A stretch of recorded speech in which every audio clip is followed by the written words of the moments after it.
10-cı qism.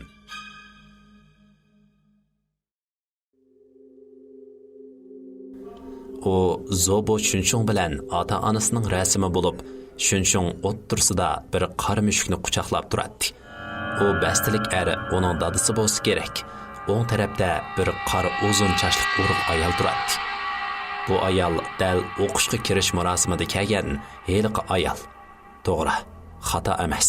Agar shundoq bo'lsa, u dal Chuanyu Quran. U yana bu ayolning o'zi bilan sinfdosh ekanligini o'yladi. Chuanyu Quran. Biroq qancha o'ylasimi, u qizning g'uva samasini o'ylay oladi. Chuanyu Quran.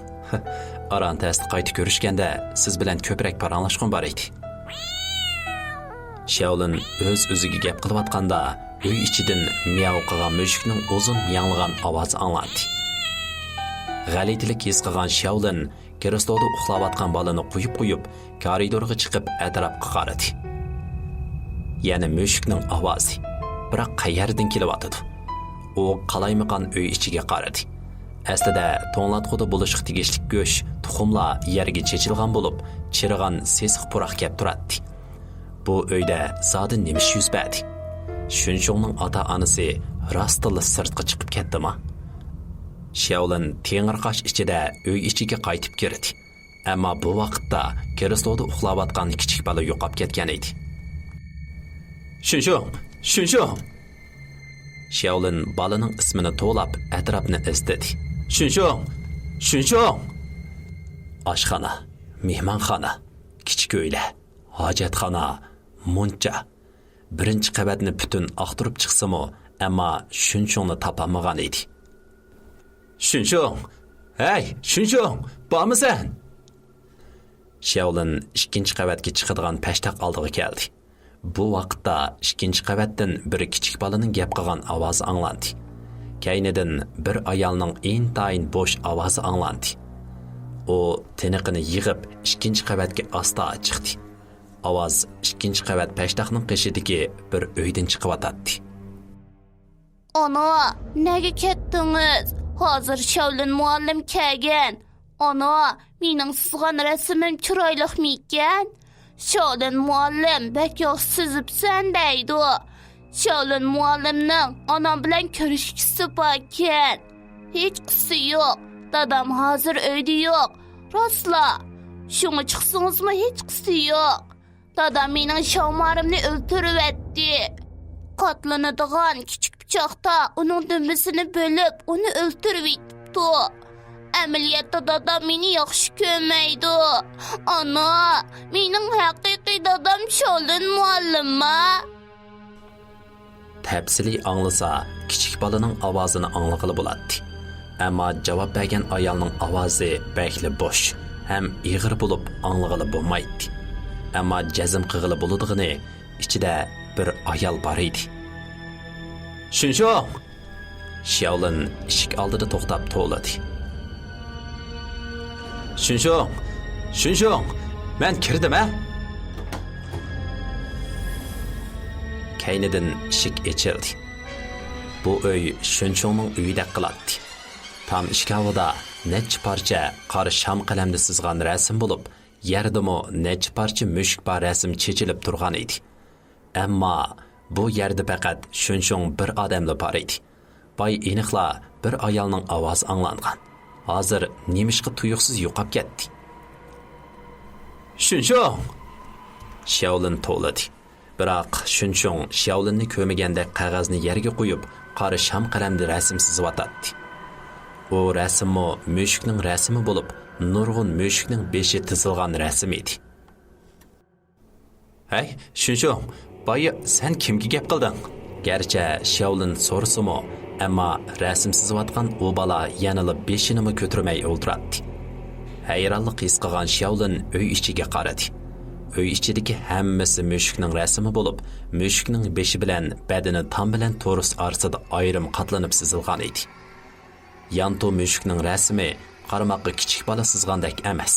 Bir xil sehriy kuchga to'lgan, ham digili bo'lmaydigan qo'rqinishga to'lgan edi. Sening onang, ular nimancha asta? Shaolin rasm sizayotgan Chunchungga qarab dedi. Muallimingning bugun rostilla onang bilan bir ko'rishkisi bor edi. Kaynidan aslida beshini tuvan silib turgan Chunchung tuyuqsiz to'risqa qaradi. Ondan bir ayolning ovozi anglandi. Shaolin. Bekli boş, intayin boş. Ama Shaolin herkes xata anlap qalmagan edi. Shaolin. To'g'ri, rostilla angladi. Biroq qayerdan kelyapti? Zodi qayerdan chiqyapti? U kichik bolaning uyidan chiqib, koridorda atrofga qaradi. Bu vaqtda uning kaynidan eshikdan g'ich qilgan ovoz anglanib, eshik ichiga ochildi. Bir xil o'zimi bilmaydigan tuyg'u ichida Shaolin u eshikni ochib kirdi. U Zobo ayolning uyida qiladi. Ichida qo'sh kishilik karvat qo'yilgan bo'lib, yerda arg'amchi bilan qatlanma pichoq bor edi.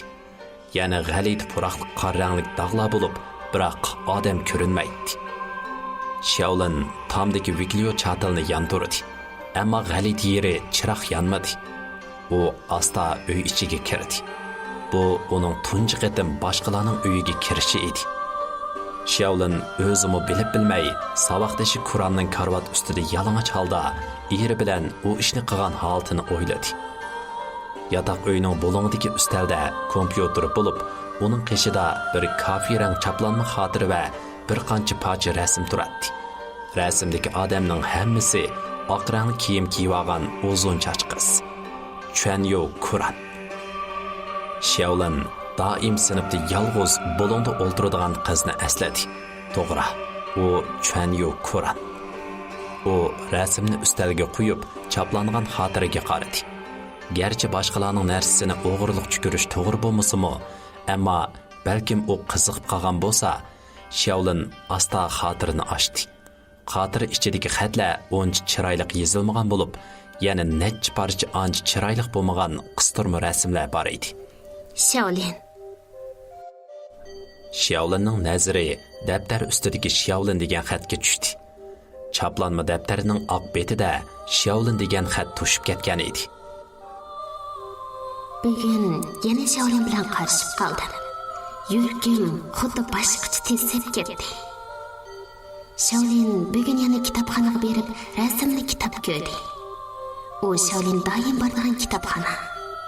Men doim kitobxona oldida uni saqlayman. Bugun Shaolin maktabga kelmadi. Men ansirgachga sinfning tizimligidan uning adresini tepib, uyiga ko'ygila bordim. Gerçi gül setib olgan bo'lsam-mu, ammo eshikni qiyiqishga betlamay, deraza sirtida necha soat turib, uning keslining saqayib ketishini tanidim. Shaolin so'g'uq birini tinib etib, o'qish boshlash murosimi kunidagi eliq oq kiyimlik ayolni esiga oldi. U Mirokawa Kanami degan qizning Shaolinni ozdirishiga faqatla bardosh beramadim. Shaolin hargizmi uningdek shuhratparast qizni yaxshi ko'rib qolmaydi. Shaolin aroq ichmaydi. Ammo doim ko'p ichib oladi. Tunigun u ko'chada qalaymiqan yondirdi. Ammo men unga yordam qilib dumbisiga urib qo'yamadim. Biroq men uni bilishini umid qilaman. Hatto Shaolinning qusqi bo'lsa-mu, men yeyishga rozi. Ammo Mirokawa Kanami cho'qim qilmaydi. Ammo men qila olmayman. Men u qizga o'xshamayman.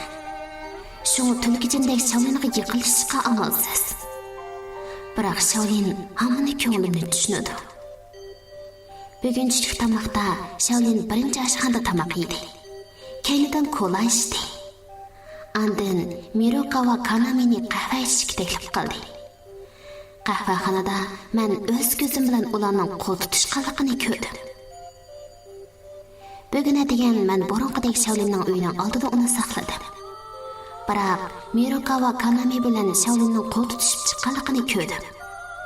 Bu paytda kallam qop-qora bo'lib qoldi. U qizni kechirishga bo'lmaydi. Hargiz kechirishga bo'lmaydi. Shaolin bu Chuanyo Qur'on ismli qizning o'zini buncha suydiganligini ilgari faqatla bilmaydigan edi. Ammo uning ko'nglida ozroq xushallik yo'q. Aksicha, u Shaolinni qo'rqinchli his qilgan bo'lib, uning ko'nglida bir xil bearomlik paydo bo'lgan edi. Doim o'ziga agishib, o'zini ko'zitadigan, o'zining hamma ishlarini xotirlab mangadigan bu qiz. U zodi qanday qiz?